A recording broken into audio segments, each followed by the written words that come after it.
Carta de Paulo aos Gálatas, capítulo 1. Eu, Paulo, com meus companheiros na fé, envio saudações às igrejas da Galácia. Minha autoridade para escrever a você não vem de ninguém, nem procede de alguém de hierarquia superior, mas diretamente de Jesus, o Messias, e de Deus o Pai, que o ressuscitou dos mortos. Fui convocado por Deus. Quero saudá-los com as belas palavras graça e paz. São belas, pois nos lembram como Jesus nos resgatou do mundo maligno em que vivemos quando se ofereceu em sacrifício por nossos pecados. A vontade de Deus é que experimentemos esse resgate. Glória a Deus para sempre. Amém. Não posso acreditar no que ouvi. Como podem ser tão inconstantes? Como resolvem abraçar outra mensagem? Vocês estão traindo aquele que os chamou para a graça de Cristo. E vocês sabem que não se trata de detalhes irrelevantes. É outra mensagem, completamente diferente. É mentira deslavada sobre Deus. Os responsáveis por essa agitação estão virando a mensagem de Cristo de pernas para o ar. Quero deixar bem claro, se algum de nós, até mesmo um anjo do céu, pregar uma mensagem diferente da verdadeira e original, seja amaldiçoado. Vou repetir, se alguém, não importa a reputação ou as credenciais que possua, pregar uma mensagem diferente da que vocês receberam no início, seja amaldiçoado. Acham que falo desse modo para manipular alguém? Ou para impressionar o próprio Deus? Ou para ganhar aplausos do povo? Se meu alvo fosse popularidade, eu não seria escravo de Cristo. Saibam que a mensagem que transmiti a vocês não é mero discurso motivacional. Eu não a recebi de nenhuma tradição, nem a aprendi em alguma escola.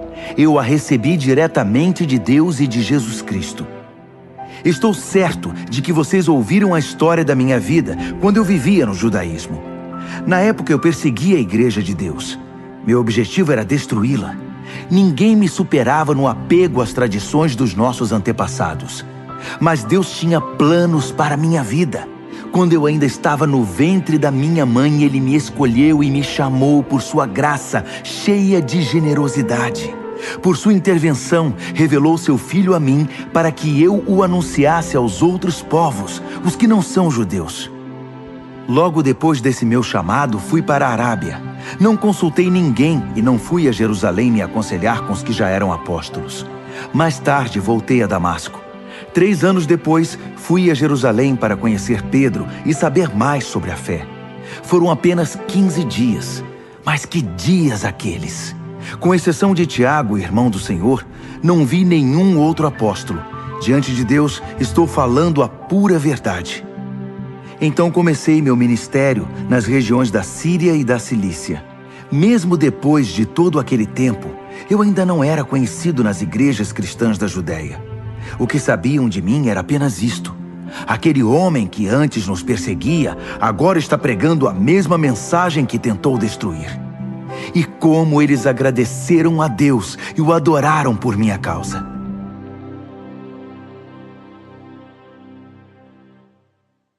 Gálatas, capítulo 2. 14 anos depois daquela primeira visita, Barnabé e eu subimos a Jerusalém e levamos Tito conosco. O propósito era esclarecer o que me fora revelado, e apresentei a eles exatamente o que eu estava pregando aos que não são judeus. Foi uma reunião com os líderes mais estimados da igreja, porque não queríamos que o assunto fosse motivo de debate público, trazendo tensão. Isso poderia prejudicar anos de trabalho e também meu ministério. É bom dizer que Tito, que não é judeu, não teve de se circuncidar. Mas houve alguns que se infiltraram na conferência, passando-se por cristãos. Eles vieram espionar a liberdade espiritual dos seguidores de Cristo. O propósito deles era nos reduzir à escravidão legalista, mas nós não demos chance a eles. Não podíamos permitir que vocês deixassem de lado a verdadeira mensagem. Quanto aos que eram considerados importantes na igreja, a reputação deles não me incomodou. Eu não me impressiono com aparências. Quanto mais Deus. Nenhum deles acrescentou nada à mensagem que eu prego.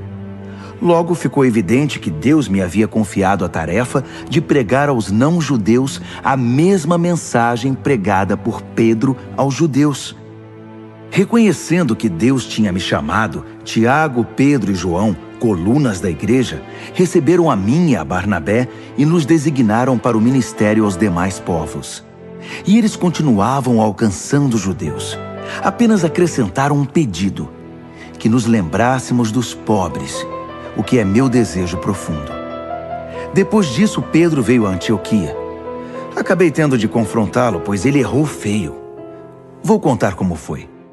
Antes que algumas pessoas da parte de Tiago chegassem à cidade, Pedro comia normalmente com os que não eram judeus. Mas depois que o grupo de Jerusalém chegou, todos conservadores, ele começou a evitar todo contato com seus amigos não-judeus. Isso provou que ele tinha medo do grupo conservador judaico, que tentava fazer valer o velho sistema da circuncisão. Infelizmente, o restante dos judeus da igreja de Antioquia aderiu à hipocrisia, até mesmo Barnabé. Quando vi que eles não se comportavam de acordo com a mensagem, contestei Pedro na frente de todos. Se você, que é judeu, não segue as regras judaicas quando não está sendo observado pelos guardiões de Jerusalém, que direito tem de exigir que os não-judeus se adaptem aos costumes judaicos só para causar boa impressão aos seus velhos amigos de Jerusalém? A verdade é a seguinte: nós, judeus, não somos superiores aos demais pecadores. Sabemos muito bem que não somos justificados diante de Deus por guardar regras, mas apenas pela fé em Jesus Cristo. Como sabemos disso? Nós tentamos, e com o melhor sistema de regras do mundo. Sabendo que ninguém pode agradar a Deus por esforço próprio, cremos no Messias para sermos justificados por Deus. Isso nunca acontecerá por praticarmos o bem. Já perceberam que ainda não somos perfeitos? Grande novidade. Mas vendo que gente como eu, que creu em Cristo e foi justificado por Deus, não é perfeita, teriam vocês a ousadia de acusar Cristo de ser conivente com o pecado? Que acusação leviana! Se eu tentasse ser justo praticando o bem, estaria reconstruindo aquilo que destruí. Estaria agindo como um charlatão. Explico o que aconteceu comigo. Tentei guardar regras e me esforçar para agradar a Deus, mas isso não funcionou. Então desisti de ser um homem da lei para me tornar um homem de Deus. A vida de Cristo me mostrou como fazer isso e me deu capacidade de viver assim. Eu me identifico totalmente com Ele. De fato, fui crucificado com Cristo.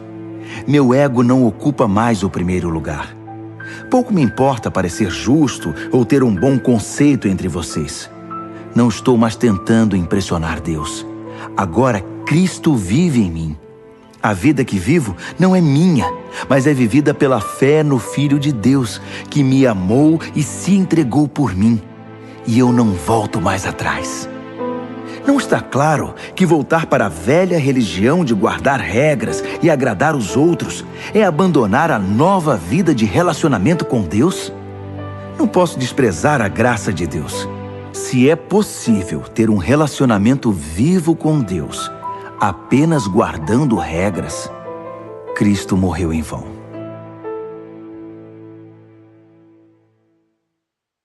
Gálatas, capítulo 3. Meus queridos Gálatas, vocês ficaram malucos. Alguém os enfeitiçou? Perderam o juízo? Algo muito estranho aconteceu, pois é óbvio que Jesus crucificado não está mais no centro da vida de vocês. E vejam que o seu sacrifício na cruz foi apresentado a vocês com muita clareza. Permitam-me perguntar: como começou a nova vida de vocês? Foi resultado do esforço para agradar a Deus? Ou foi por terem aceitado a mensagem de Deus? Pretendem continuar com essa loucura? É preciso perder o juízo para pensar que é possível completar por esforço próprio aquilo que foi iniciado por Deus. Se vocês não foram capazes o bastante para começar a obra de Deus, acham que podem aperfeiçoá-la? Será que tudo o que sofreram foi inútil? Cuidado, vocês podem perder tudo o que alcançaram. Respondam-me, será que Deus, que os presenteia com sua presença, com seu Espírito Santo, que realizou em vocês o que jamais conseguiriam fazer por esforço próprio, fez tudo isso por causa do esforço de vocês ou porque vocês confiaram a Ele esse trabalho? O que acontece com vocês não é diferente do que ocorreu com Abraão. Ele creu em Deus e esse ato de fé transformou-se numa vida justificada por Deus. Não é óbvio que quem deposita confiança em Cristo, mas não na lei, é como Abraão, filho da fé? Está previsto nas Escrituras que Deus justificaria os não-judeus pela fé. As Escrituras deixam isso muito claro na promessa feita a Abraão. Por seu intermédio, todas as nações serão abençoadas. Portanto, quem agora vive pela fé tem a mesma bênção de Abraão, que viveu pela fé. Não se trata de uma doutrina nova. É antiga e mostra que todo o que tentar viver a justiça por esforço próprio, independentemente de Deus, está destinado ao fracasso. As Escrituras resumem isso assim: maldito aquele que não consegue cumprir tudo o que está escrito no livro da lei. A impossibilidade óbvia de se cumprir um código moral como esse deixa claro que ninguém pode ter um relacionamento com Deus nessa base. Só pode ter um relacionamento real com Deus quem aceita o caminho de Deus.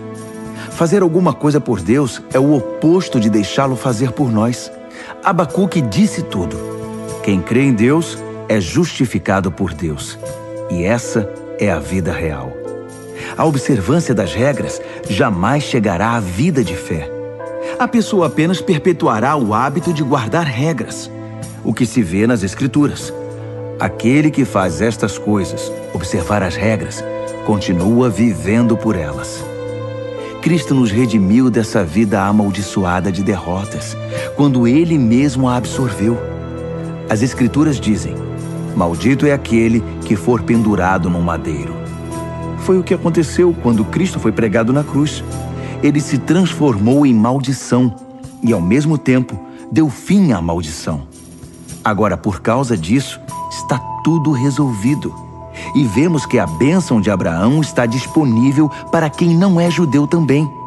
Todos agora podem receber a vida de Deus, o seu Espírito que está em nós e conosco quando cremos, exatamente como Abraão o recebeu. Amigos, permitam-me citar um fato do cotidiano para ilustrar a vida de liberdade de que estou falando. Quando o testamento de alguém é ratificado, ninguém pode anulá-lo nem acrescentar-lhe nada. É o caso das promessas feitas a Abraão e ao seu descendente. Observem que as Escrituras, na linguagem cuidadosa de um documento legal, não dizem aos descendentes, referindo-se a todos em geral, mas ao seu descendente.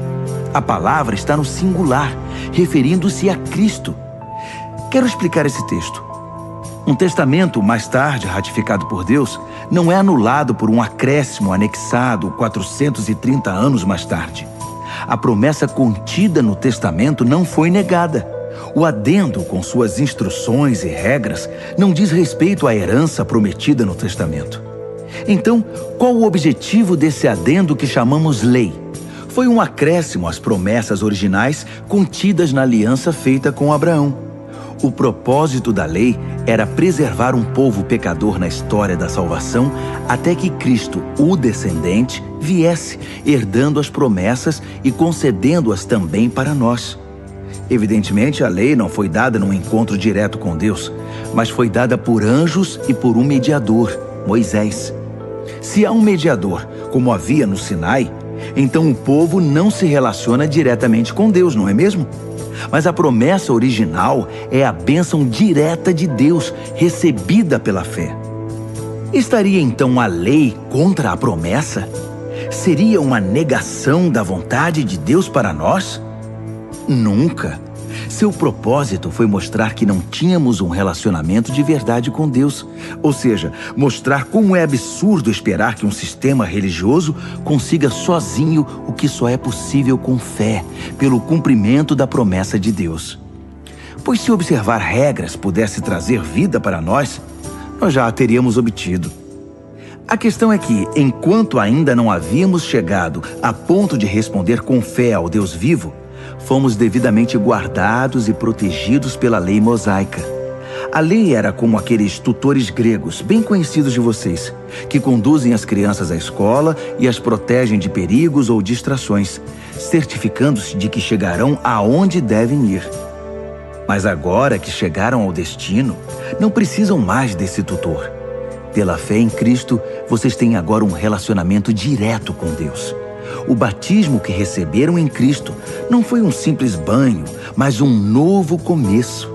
Vocês também passaram a usar novas roupas, roupas de adulto na fé, a vida de Cristo, o cumprimento da promessa original de Deus.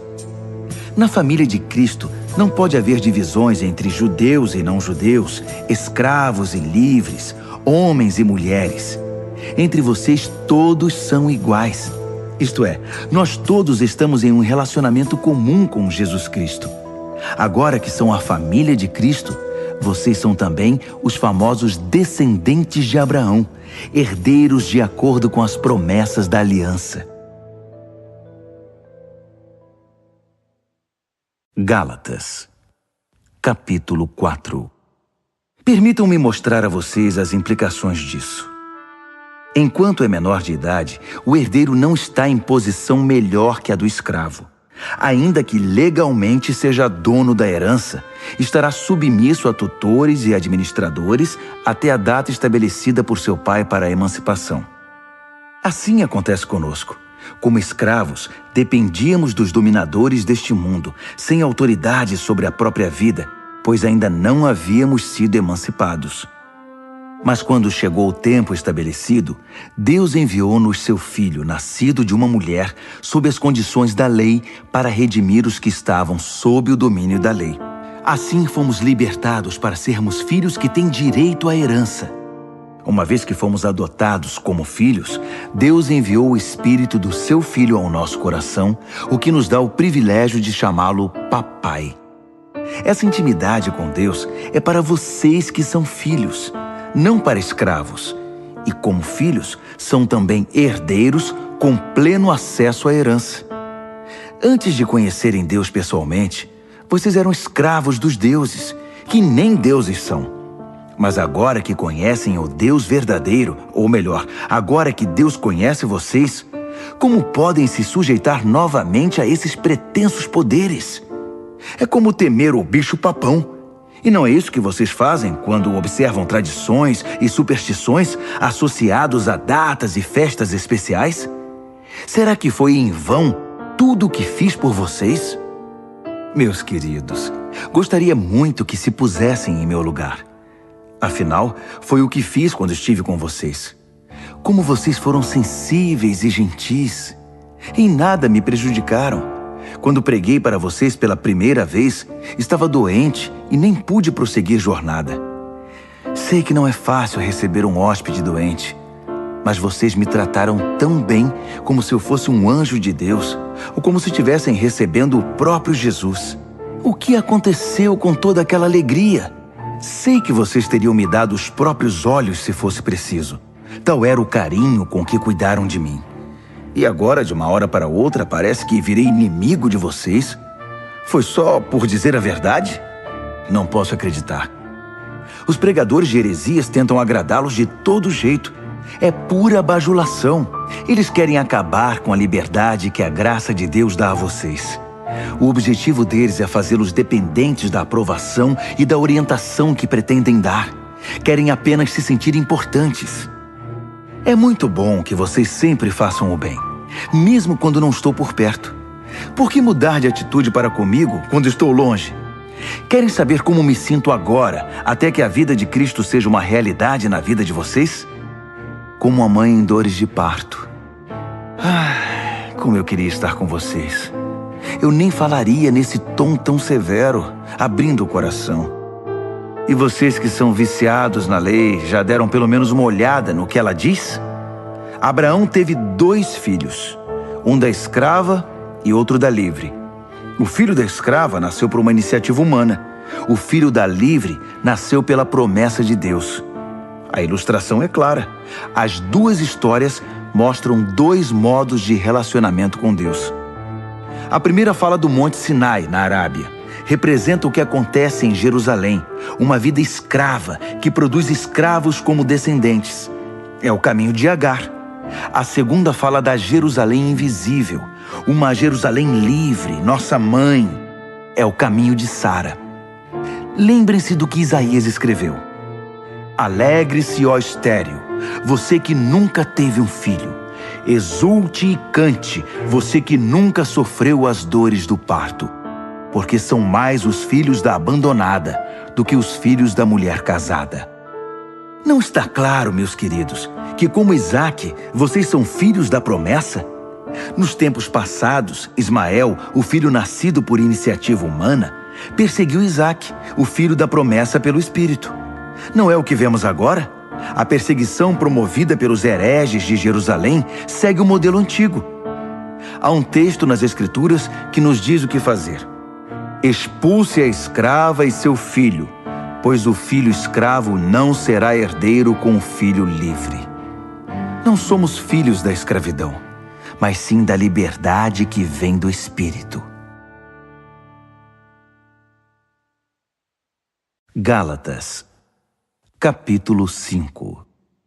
Cristo nos libertou para viver uma vida livre. Permaneçam nessa liberdade. Nunca mais aceitem sujeitar-se a nenhum tipo de escravidão. Quero enfatizar o seguinte: no momento em que vocês se submetem à circuncisão ou a qualquer outro sistema de regras, o dom da liberdade que Cristo conquistou com sofrimento acaba desperdiçado. Repito, quem aceita o sistema da circuncisão troca a maravilhosa vida de liberdade em Cristo pelas obrigações da vida de escravo da lei. Creio que o que está acontecendo não era a intenção de vocês. Quem escolhe viver de acordo com seus planos religiosos, tentando ser justo, se desliga de Cristo e está fora da graça. Mas nós vivemos a expectativa de um relacionamento com o Espírito que satisfaz. Em Cristo, nem nossa religião mais criteriosa, nem a indiferença quanto a obrigações religiosas significam alguma coisa. O que importa é algo mais íntimo. A fé expressa em amor. Vocês estavam correndo muito bem. Quem os convenceu a se desviar do caminho da obediência? Por certo, não foi aquele que os convocou para a corrida. Por favor, não pensem que isso é insignificante. Basta um pouquinho de fermento para levedar uma grande quantidade de massa de pão. Lá no fundo, o Senhor me deu a certeza de que vocês não vão desistir. Mas aquele que está perturbando vocês, seja quem for, enfrentará o juízo divino. Saibam que o boato de que continuo a pregar a circuncisão, como eu fazia antes de encontrar o Senhor na estrada de Damasco, é um absurdo. Por que então eu ainda seria perseguido? Se eu pregasse a velha mensagem, ninguém ficaria ofendido. Omitir a cruz diluiria tanto a mensagem que ninguém se importaria. Quero saber por que esses agitadores tão obcecados pela circuncisão não se circundam totalmente. Poderiam se castrar. Não há dúvida que Deus chamou vocês para uma vida de liberdade. Mas não usem essa liberdade como desculpa para fazer o que bem entendem, pois assim acabarão destruindo-a. Em vez disso, usem a liberdade para servir o próximo com amor. É assim que vocês serão cada vez mais livres, pois o ensino da palavra de Deus resume-se numa única frase: ame o próximo como a você mesmo. Isso é que é liberdade. Se vocês vivem como cão e gato, vão acabar se destruindo. Querem perder a preciosa liberdade? Aqui vai meu conselho. Vivam nesta liberdade, motivados pelo Espírito de Deus. Só assim vencerão seus impulsos egoístas.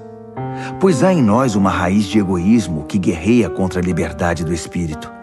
Esta liberdade é incompatível com o egoísmo. São dois modos de vida opostos. Não dá para viver com os dois. Por que não escolhem o caminho do Espírito? Só por ele poderão fugir dos impulsos inconstantes de uma vida dominada pela lei. Todos conhecem o tipo de vida de uma pessoa que quer fazer o que bem entende.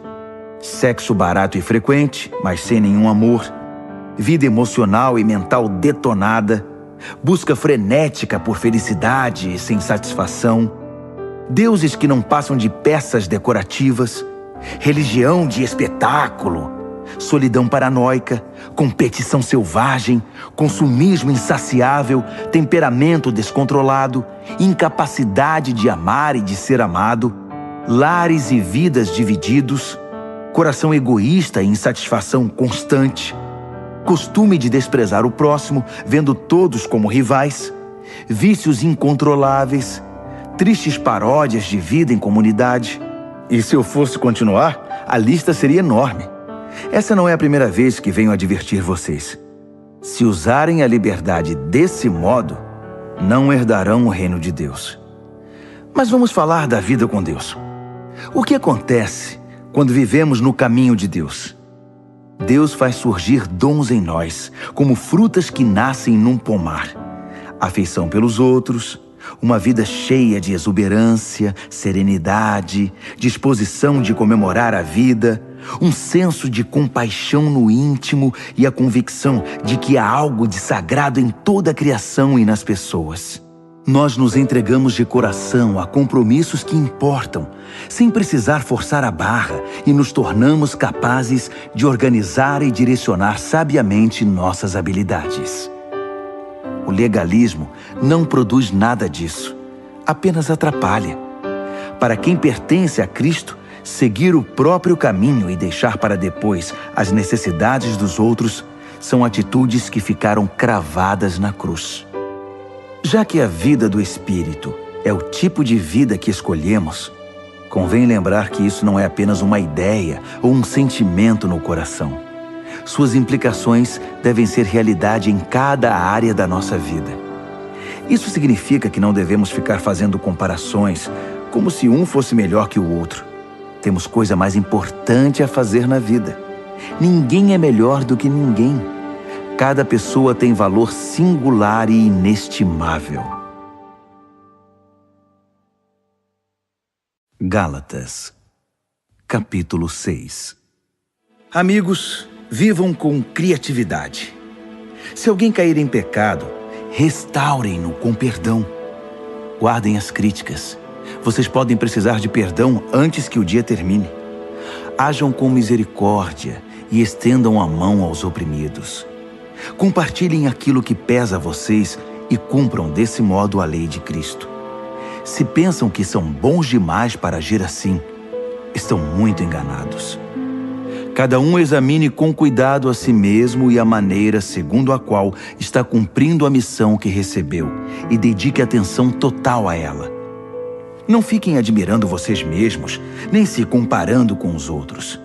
Cada um precisa assumir o compromisso de fazer o melhor que puder com sua vida. Vocês, que já chegaram à maturidade, sejam generosos com aqueles que os instruíram, compartilhando com eles tudo o que de bom possuem e experimentam. Não se enganem, ninguém faz Deus de bobo. Toda pessoa colhe o que plantou. Quem planta egoísmo, ignorando a necessidade dos outros e a Deus, colherá o mal. O resultado de sua vida será frutos inúteis. Mas aquele que planta conforme Deus, permitindo que o Espírito faça a obra de crescimento nele, terá uma colheita de verdadeira vida, vida eterna. Portanto, não se cansem de fazer o bem.